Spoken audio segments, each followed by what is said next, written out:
Hello and welcome to First Up with Kane Cornes. Thanks to Sportsbet, I am Riley Beveridge. It's been a big round of footy, Kane. Let's get straight into it at the Adelaide Oval, where Port Adelaide recorded a really brave win against Melbourne, and it was Mitch Georgiades that stole the show with a career-high 7 goals. Yeah, a career performance, his best ever. His previous best was 5, of course, Riley. He took 8 marks inside forward 50. Now, in the last 4 weeks, Port Adelaide, the worst team in terms of marking the footy inside forward 50. As a team, they averaged under 8 the last 4 weeks. He's taken 8 himself, but it was against good opponents. He just had speed. He was just all over. Stephen May, who has had a pretty interesting last couple of weeks, had some nice moments, May, intercepting the ball himself, but in the one-on-ones and on the lead, he was absolutely torched by Mitch Georgiades. I think he needs help, Georgiades. Like the positive is that his performance today, but with no Marshall, no Lukosius, I think it'll be too easy for teams to combat that, and they're so predictable. As I said, the most targeted player inside forward 50 in the league, but today it was just his day. Kicked 44 goals last year and has already kicked 32 this year, and he's firming to be in the All-Australian conversation. He kicked 7 goals 4 as well, Kane. It could have been a massive day for him if he had been accurate, especially early. But for Melbourne, it was the same old story for the D's going inside 50. At one stage at halftime, it looked like Asafa Radaglia was going to break the all-time record for intercept marks.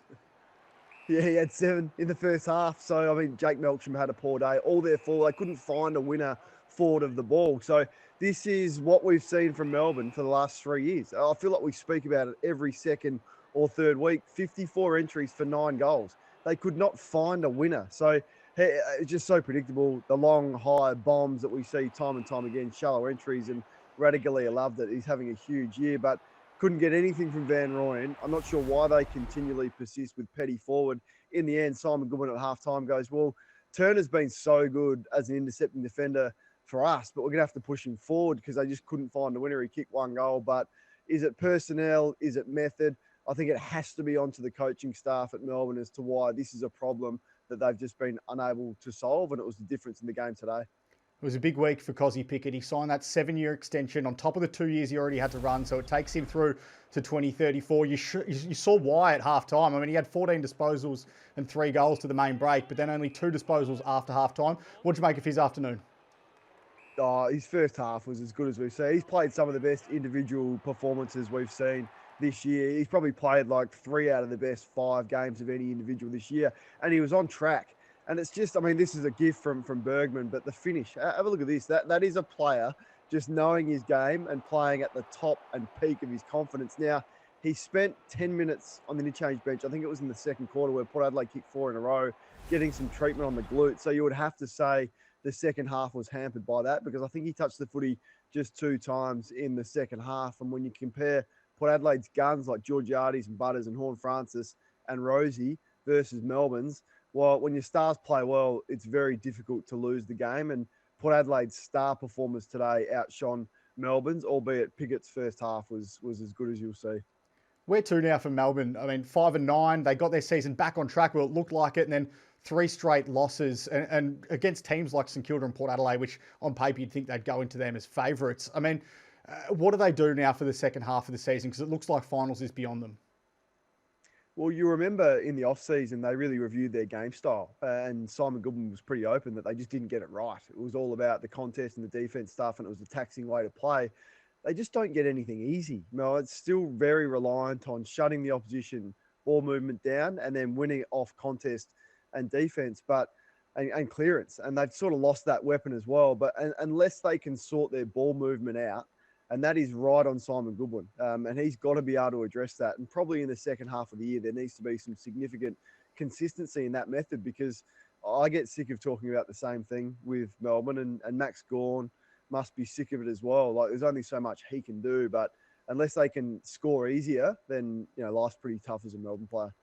Let's get to Optus Stadium now, where Carlton got the job done early against West Coast. They led by 40-odd points at quarter time. Andrew McQualter, Eagles coach, keeping his message short and sharp at the first change.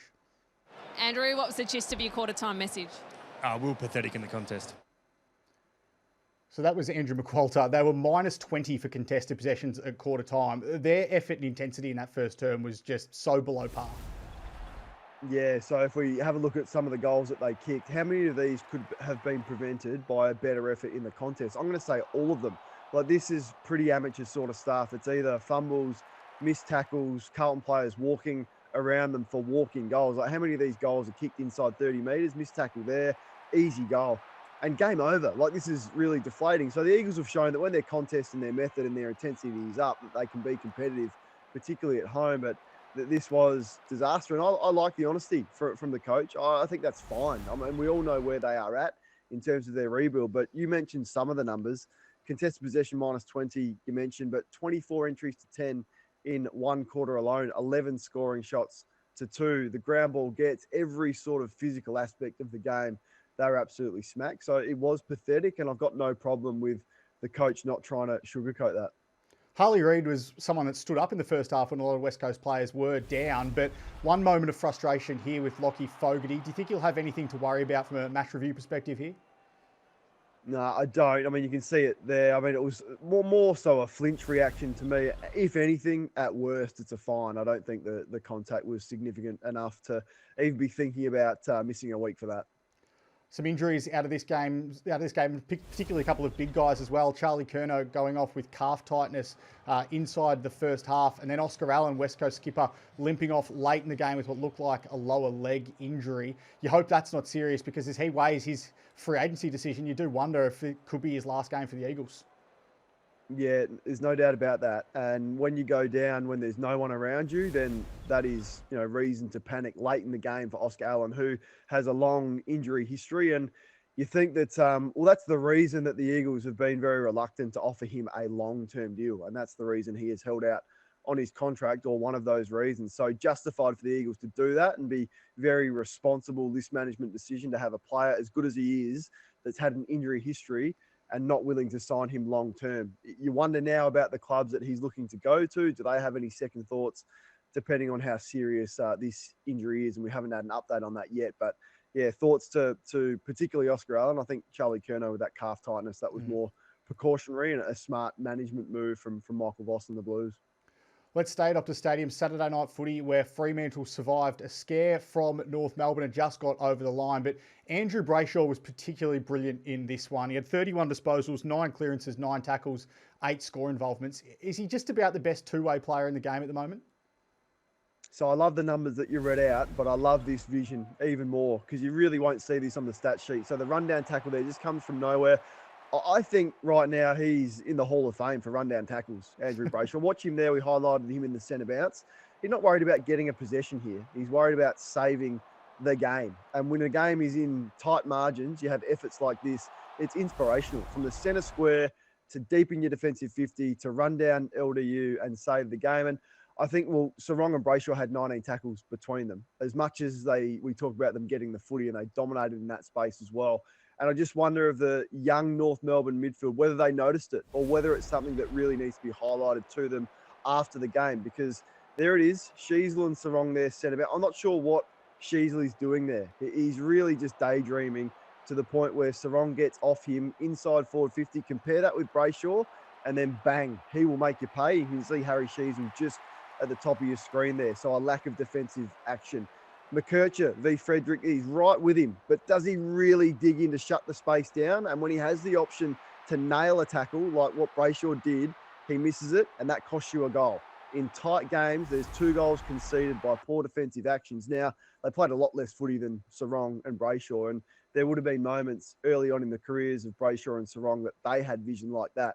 But what a learning opportunity it is to see what the best defensive midfielders do and the best defensive players when the game's on the line. That's the difference between winning and losing. And hopefully Sheezel and McKercher and the other young North Melbourne mids really learnt something from that loss last night.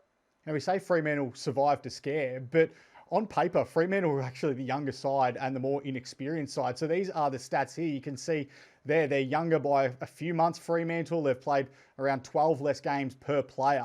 What do you reckon this says about the direction of the two football clubs? Yeah, so I just get a bit frustrated with our Brave performance from North in the last 2 weeks. Brave, like, these are games now that they should be winning against teams that are younger. I mean, we don't ever really speak about how young Fremantle are. We think that they should be in the prelim final conversation. Well, why are they in that conversation and North aren't? Like, it's just the reality is, and when you actually analyse the stages that both teams are at, North Melbourne should be winning these games of football. So I just get the talk of around, brave performance or another close loss. They didn't give up. They came home hard.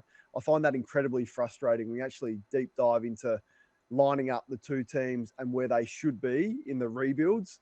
North Melbourne should be, the equal to teams like Fremantle and should be winning these games of football by now. North have a couple of outliers, though, in their list in terms of their age profile. One of them is Luke Parker, who's actually quietly having a very good year since moving down from Sydney. He had 20 disposals and 2 goals again on Saturday night. So I think we need to give him some credit. And if you are a team that is looking to add some experience, these are the types of players that you have to go after. So ones with, clearly good resumes, but ones that still have enough footy in them to have big last quarters. So, he had 8 or so touches in the last quarter, 3 or 4 score involvements, kicked that goal there, and has really been consistent for them and can play multiple roles as well. If you need him to play midfield, he can. If he goes forward, he can as well. And, you can never question his attack or his effort. So if you're a young side, West Coast, looking to add to the experience from other clubs and players with a couple of years left in their careers, Luke Parker has just been the prime example of the type of player you should go and get. All right, sticking with North Melbourne, let's get to your volcano.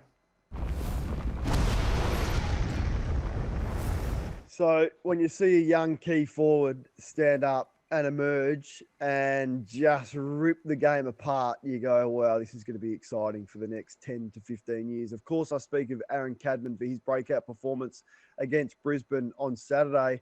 And when you look at it, he could have been a North Melbourne player and he should have been a North Melbourne player. Now, I get what they were trying to do, and it's very easy to go back in hindsight and look at drafts and point out mistakes that have been made. So it's confusing because there were so many moving parts to this trade, and Horn Francis was involved in it.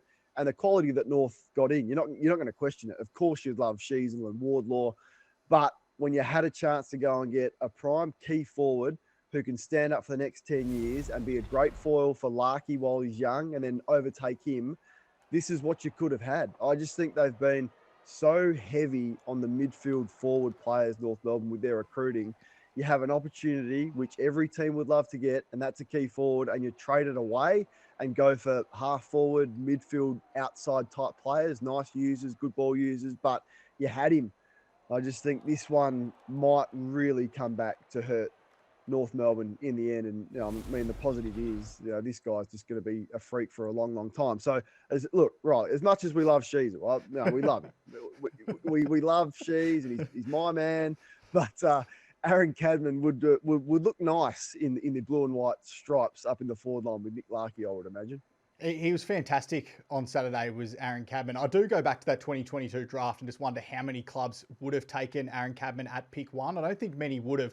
The Giants are in a unique position that they have to draft for talent because they can't recruit them via trade. They're not necessarily in that trade market. You wonder if North Melbourne now have to start looking at that draft market as being how they start targeting positions and players for that position, because as you mentioned they haven't got too many key position players through the doors recently, and Cadman's goal kicking was the difference on Saturday.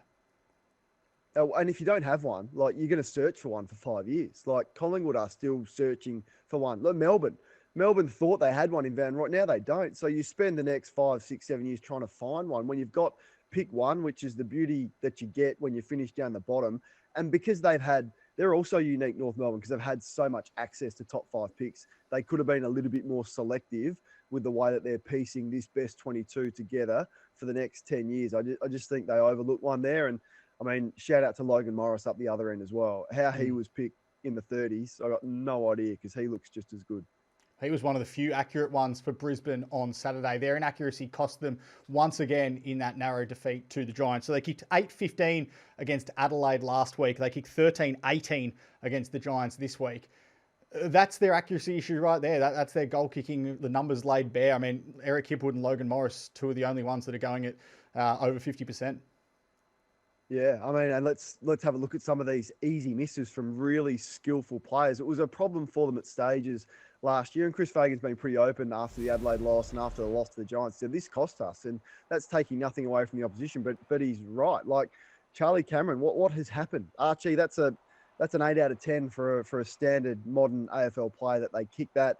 Rayner also just missing easy set shots, so they've got to get to work. It's not just one person; it's also the way that they're sort of distributing the ball inside forward 50 and trying to get it into the best possible chance to score accurately. But look, Riley, if these two, and I'm bringing the props today, if these two want to win the premiership again and be dual premiership captains, they have to sort this issue out. It's not too late, but time is running out. And look, it's a good problem to have because I think it's very, very fixable. It's a bit of confidence, it's a bit of method with the way that you're bringing the ball inside forward 50, but sort it out. Or, these two, this will be their only premiership. All right, we just did the volcano, Kane, but do you reckon the umpires watched your volcano last week? Because the Adelaide Ducks, you reckon they ran again on Friday night, but the umpires weren't fooled. Yeah, no doubt about this. They changed their name to the Adelaide Ducks last week. 9 high free kicks. The umpires watched first up, and then they were just umpired this beautifully. So this is clearly a tactic from Adelaide that they've worked on. Keane does it every time. Like he's not even, it's so obvious with the way that he's trying to milk these, and the umpires were all over it. So I'm so glad that the umpires got together, sat down with a nice cup of tea and watched first up last week. But we can't fall for this again. So 9 high free kicks last week, just 3 against the Hawks on Friday night, despite the slippery and wet conditions. Saligo, look, he's just looking for it straight away. The umpires are onto it, and I'm glad. And I think Adelaide might need to change their tactics. All right, let's get to the temperature test. Thanks to Sportsbet and Kane, you've made a few changes this week. Most notably, I think Brisbane dropping down. Yeah, and I've ruled a few out. So I think we're down to 8. So clearly the 2 at the top. Geelong should be equal premiership favourites, I think, with Collingwood, particularly with their draw and the way they're playing. The next lot can definitely be there on prelim final week, and clearly at least a couple of those teams will be. And then from the Giants and Fremantle, they're just holding on to their prospects of winning it. And the rest, they are out. Melbourne's loss today signalled the end of their season. Even Port Adelaide, 2 straight wins, 2 brave wins against the Giants and the D's. No, they can't win the premiership. They've got a favourable next couple of weeks at the Adelaide Oval, but they're not winning it. All right, Kane, thank you so much for your time tonight, and thank you all at home for watching First Up, thanks to Sportsbet.